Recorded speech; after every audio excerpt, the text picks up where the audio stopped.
L'Iran a, comme a dit Benjamin Netanyahu, une obsession de vouloir détruire Israël. On va vivre Gog ou Magog, un peuple qui viendra du nord pour nous attaquer. Et à mon avis, j'ai aucun doute qu'ils sont en accord pour attaquer les deux en même temps. C'est marqué qu'il n'y a pas eu de jour plus grand pour le peuple d'Israël que Yom Kippour et le 15 Av.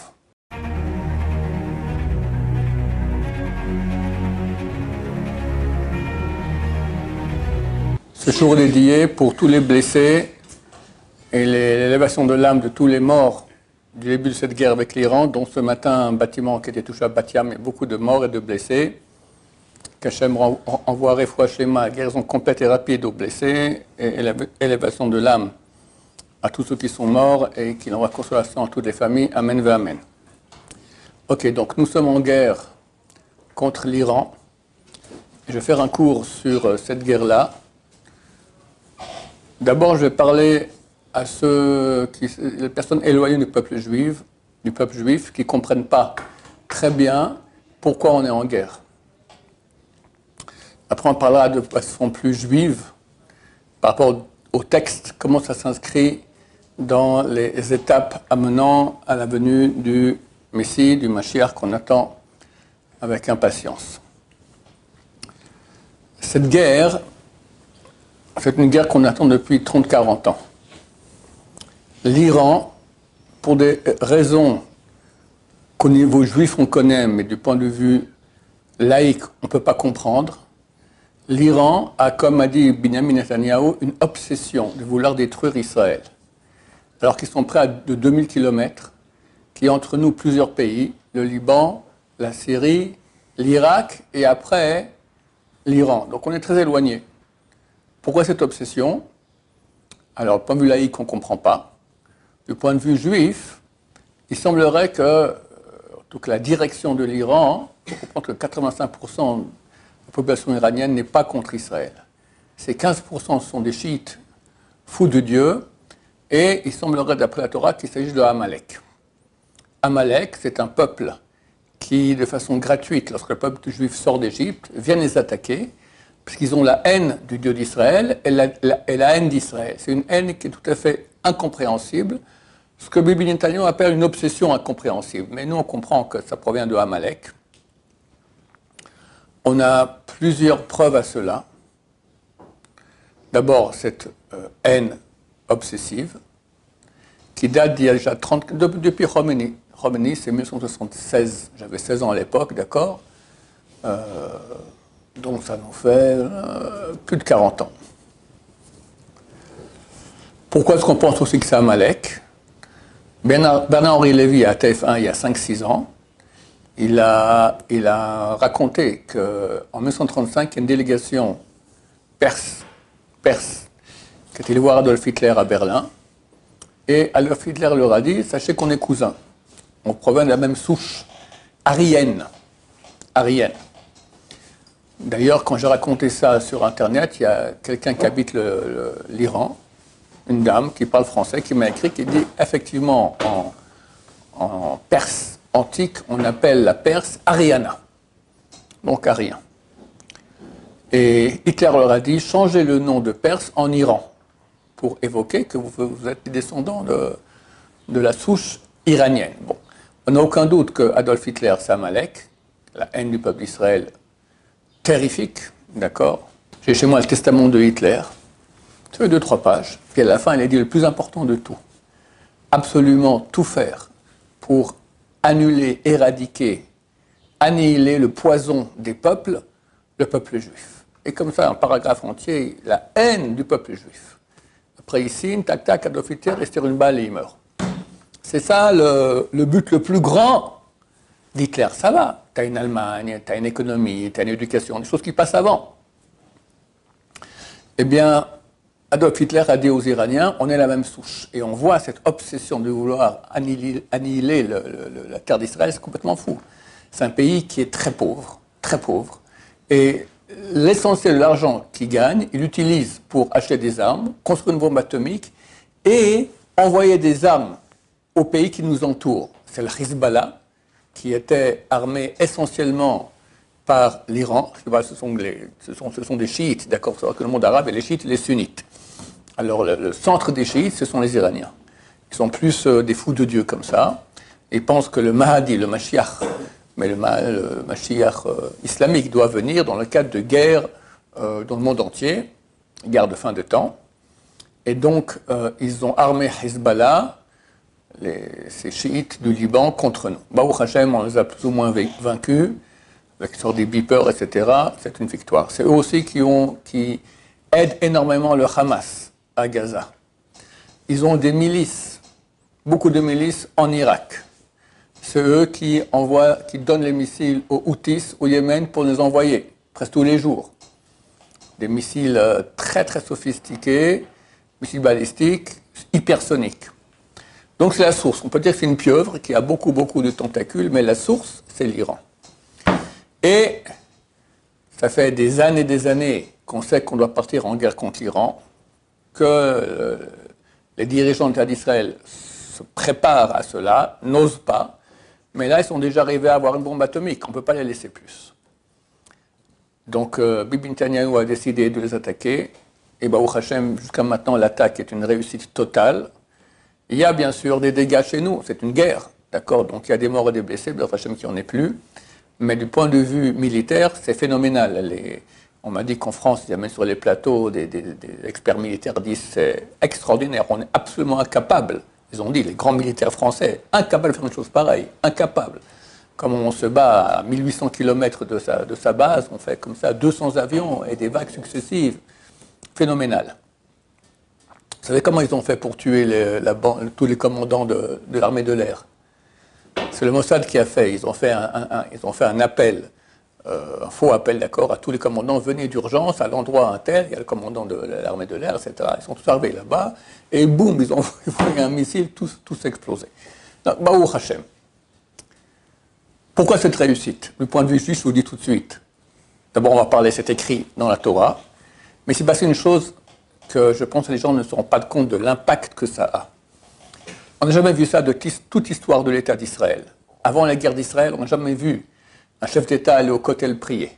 Et là, Bibi Netanyahu, bien qu'il n'est pas religieux, il est Mechalel Shabbat, mais il est allé prier. Ils ont vidé le Kotel complètement, il est venu, il a prié là-bas avec le chef d'État d'Argentine, ou l'ancien chef d'État d'Argentine, et il a prié. Il a mis un message aussi dans le Kotel, qui a été repris. Là-bas, il a mis un verset de la parashat Balak que nous lirons dans 4 semaines, qui parle beaucoup de la fin des temps. Am kelavi yakum, un peuple qui se lèvera comme un lion. Il faut savoir que Bibi Netanyahu, il n'est pas religieux, mais quand il était jeune, il était le lauréat numéro 1 du concours sur le Tanakh, la connaissance de la Bible. C'est un grand connaisseur. Et il a prié.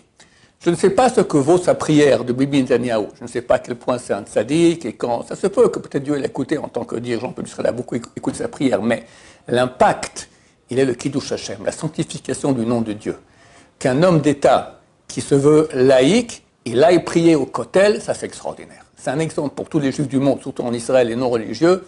Il y a un Dieu, il faut l'appeler, et on voit les résultats. C'est phénoménal cette guerre, phénoménal. Je m'adresse à beaucoup de gens qui m'ont écrit, qui sont vraisemblablement non-juifs, qui ne comprennent pas pourquoi on attaque l'Iran, qu'est-ce que ça, on se bat contre tout le monde, etc. Alors, je vais quand même expliquer un tout petit peu. Israël ne veut la guerre avec personne. Certainement pas. Israël veut la paix, Israël a droit à la vie. On a le droit, ce pays nous appartenait, on était là il y a 2000 ans, on a été chassés. Pendant 2000 ans, ce pays est resté vide, et c'est écrit dans les prophéties. Allez voir Yecheskel 36, à la fin des temps, on reviendra en terre d'Israël. La terre d'Israël qui était aride va donner ses fruits de façon abondante. C'est ce que les non-juifs ont appelé le miracle agricole israélien. Les villes qui étaient détruites seront reconstruites. C'est le cas Baruch Hashem. Ici, on vit à Ramoth, un endroit qui n'existait pas avant 67. Aujourd'hui, c'est une ville entière, d'accord? Idem pour beaucoup d'autres villes en Israël. Puis, Dieu aspergera sur nous des eaux purificatrices pour qu'on revienne à la Torah. Il y a un mouvement de retour à la Torah extraordinaire en Israël. Dernièrement, il y a eu un sondage, 52% de la jeunesse israélienne revient vers la Torah. C'est phénoménal. Alors que Ben Gurion, lors de la création de l'État, il a dit, dans 20 ans, il n'y aura plus aucun religieux ici en terre d'Israël. Cette terre, elle a été conquise par les Turcs en 1517. Et pendant 400 ans précisément, ils ont été les maîtres de cette terre. En 1917, le général Allenby des armées anglaises conquiert la terre d'Israël. Ça devient pardon? Non, ça devient une possession, un mandat anglais sur la terre d'Israël. En 1947, il y a des élections à l'ONU et l'ONU vote. Donc, de façon tout à fait, cette terre n'appartient à personne. Elle appartenait à la Turquie, n'appartient plus à la Turquie. L'Angleterre est venue en attendant pour gérer ici, mais on ne sait pas qui est le possesseur de cette terre. L'ONU a voté faire moitié-moitié. Il y avait à l'époque 2 tiers d'Arabes, qu'on appelle Palestiniens, mais ce ne sont pas des Palestiniens. C'est tous des Arabes qui sont venus des régions, il n'y avait rien ici. Alors que les Juifs sont venus, il a commencé à avoir du commerce, etc. Alors ils sont venus aussi, d'accord, il y a plus d'argent ici qu'en Jordanie ou qu'au Liban, donc ils sont venus ici. À la création de l'État d'Israël, il y avait 2 tiers de Palestiniens et 1 tiers d'Israéliens, de Juifs. Et l'ONU partage la terre en plusieurs territoires. Bon, nous on est contents, on a une terre, c'était fantastique. Après 2000 ans, on revient sur nos terres, joie énorme. Les Arabes n'étaient pas contents. Les Arabes, c'est qui les Arabes? Pas les Palestiniens.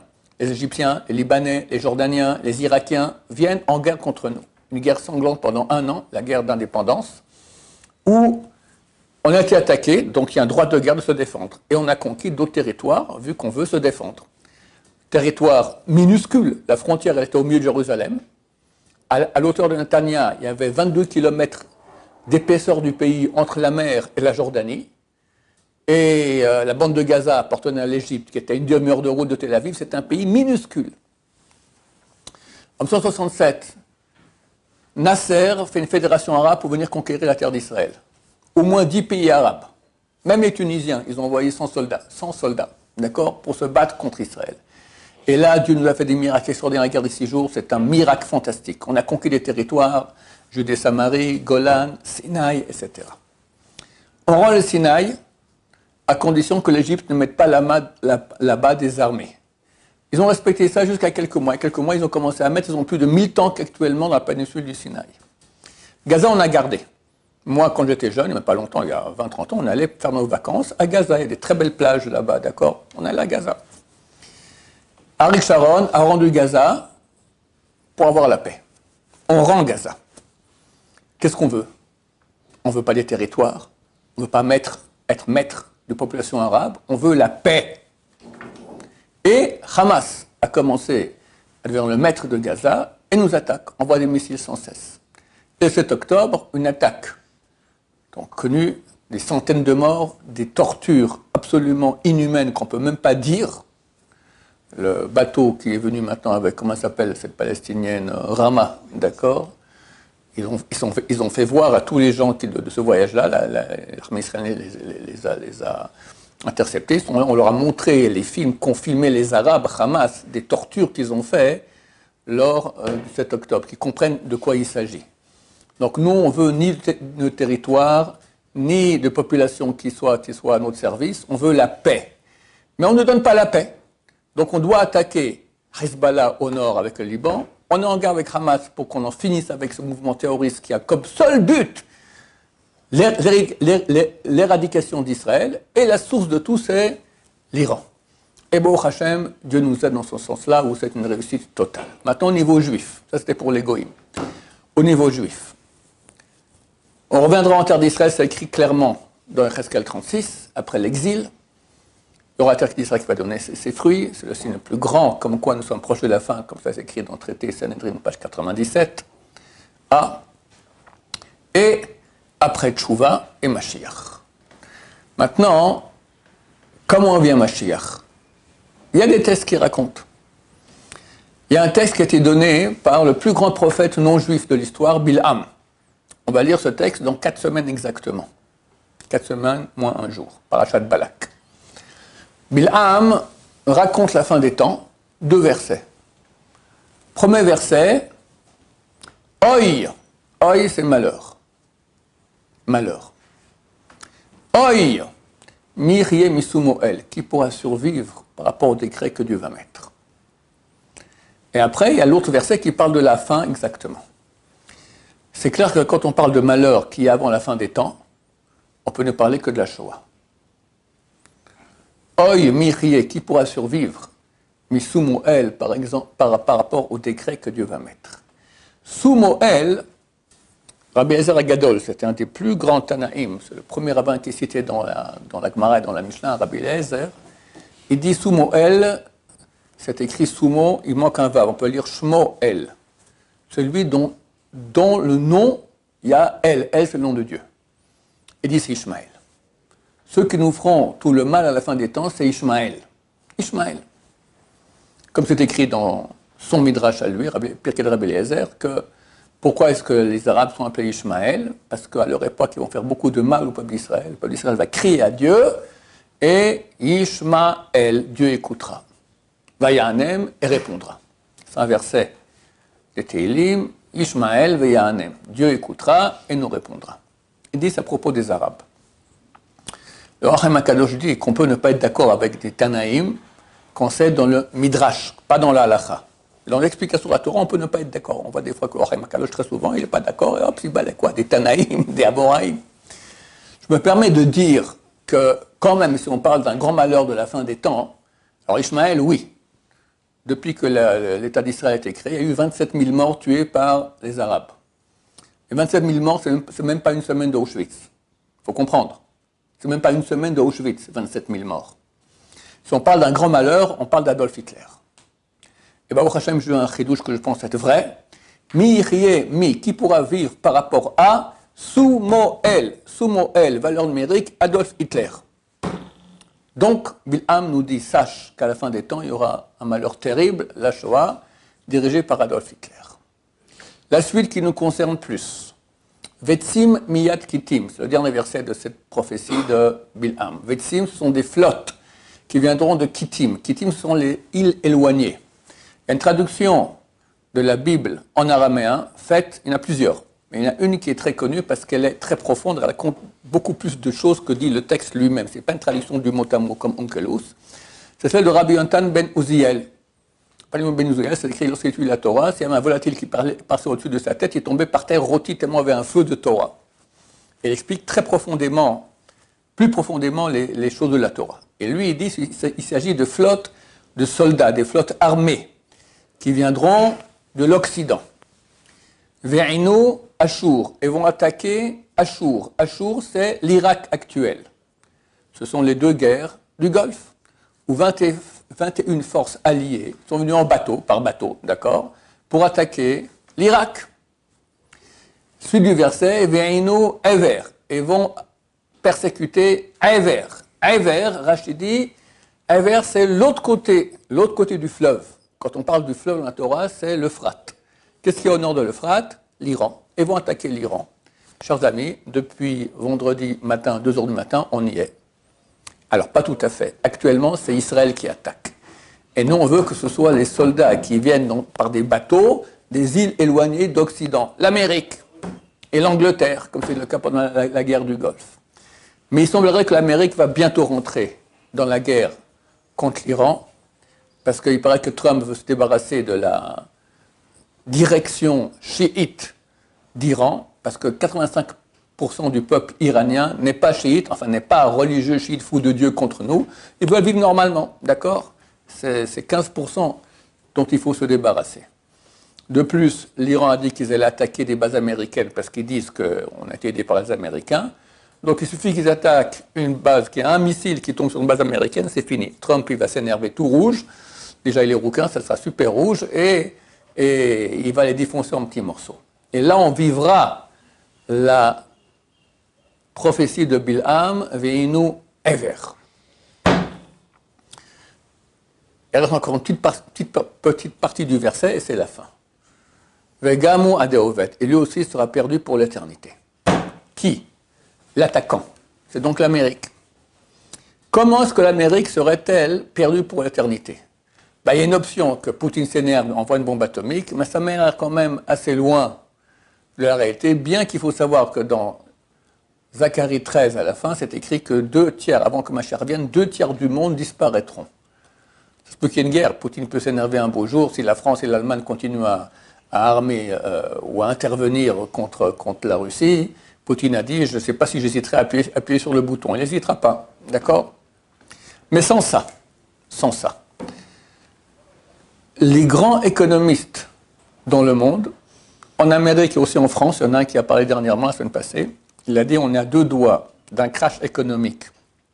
En Amérique, il dit c'est la fin du royaume de Wall Street, la bourse. D'accord, c'est fini. Il y aura une autre bourse, je ne sais plus aujourd'hui, c'est en Asie quelque part, d'accord, c'est fini. Le dollar ne vaudra plus rien, comme a dit, il me semble que le Rav Kadouri avait dit il y a une quarantaine d'années, avant que Mashiach vienne, le dollar ne vaudra plus rien du tout, zéro. Et là, qu'est-ce qui se passe? Maintenant, je raconte les textes, je vous donne mon explication, elle peut être complètement fausse. En tout cas, jusqu'à maintenant, on a dit, ça fait des années que je dis, on attend l'attaque israélienne et surtout américaine sur l'Iran, on y est, parce que c'est écrit dans le texte, et après l'Irak, on attendait l'Iran, et il y a l'Iran maintenant. Il y a un autre texte aussi qui en parle, je n'ai pas le temps de faire toute la démonstration, mais j'ai fait beaucoup de cours là-dessus, c'est dans le chapitre 2 de Daniel, Nabuchodonosor fait un rêve, il voit une grande statue, c'est en fait toutes les nations dans lesquelles le peuple d'Israël sera en exil, et à la fin, la statue, elle s'écroule. Et dans l'ordre qui est cité des nations qui s'écroulent, le Malbim m'explique il y a 150 ans, pour dire comment ça aura lieu, c'est que la culture gréco-latine, donc le monde occidental, va attaquer l'Irak et l'Iran. Donc on y est, Bezrat Hashem. Comment moi j'explique Gamwa de Ovel, lui aussi sera disparu, crash économique. Et là, qu'est-ce qui va se passer? Et là, je peux me tromper, mais je pense que je ne me trompe pas. Très peu de gens s'en souviennent ou sont au courant. Il y a environ un mois, Bibi Netanyahu a voté à la Knesset l'autorisation de faire pour le mois d'août une mobilisation de 450 000 soldats. C'est énorme. C'est énorme. L'armée d'Israël fait peut-être 100 000 soldats. Là, il veut prendre tous les réservistes, tout ça, 450 000 soldats. Pourquoi? Il n'a pas dit. Bizarre. À mon avis, on va vivre Gog ou Magog. Gog ou Magog, c'est une guerre qui est citée dans Yecheskel 38 et 39, un peuple qui viendra du nord pour nous attaquer. Mais il se peut tout à fait que Bibi Netanyahu soit au courant, parce qu'un pays qui... Alors je veux dire, de quel pays il s'agit? J'ai toujours cru que c'était la Russie. C'est marqué, ils viendront du fond du Nord. Le fond du Nord, c'est ou les Esquimaux ou les Russes. Je vois plus une invasion russe qu'une invasion Esquimaux. Mais depuis, j'ai changé mon avis et je pense qu'il s'agit de la Turquie. Pourquoi? La Turquie est très proche. Poutine, il n'a absolument rien à faire de venir conquérir Israël. Par contre, Erdogan, il est fou. Et il dit sans cesse qu'il veut libérer Jérusalem. Il y avait une grande vidéo qui est passée il y a un mois et des millions de gens l'ont vu. On voit un soldat turc avec un grand drapeau turc comme ça.